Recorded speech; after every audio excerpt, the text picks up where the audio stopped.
Good day folks, Jim Langlands here from FX Charts with the currency outlook for the Finance News Network for Friday the 24th of August. Markets were a bit mixed today, somewhat confused I think.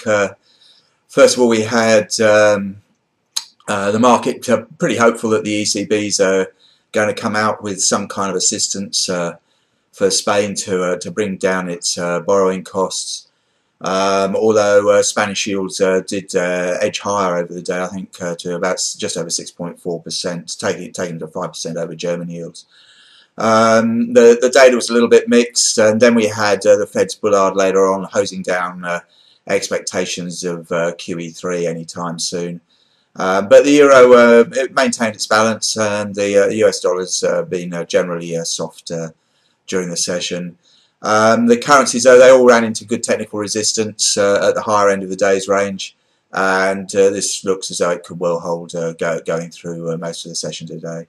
The euro's at 125.60, cables at 158.60, dollar yen's at 78.5, and dollar Swiss is at 95.60.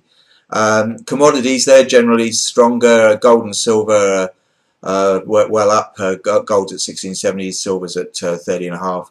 But the commodity block currencies are all actually weaker following the Chinese PMI yesterday. The Aussie got up to 105.45, I think it was, but it's back towards the lower end of its recent range. It's down around 104.40 at the moment, and Kiwi's down at 81.25. There's not an awful lot out today. The US durable goods are the economic highlight later in the day, and in the meantime, we've got Merkel, Hollande, and Samaras continuing their discussions over Greeks continuing inclusion in the EU. So that all added up, it looks as though it could be a little bit of a quiet one, and we might see a bit of a drift into the weekend. But the main points will probably come from further political comment out of Europe that'll provide any volatility that we're likely to see, I think.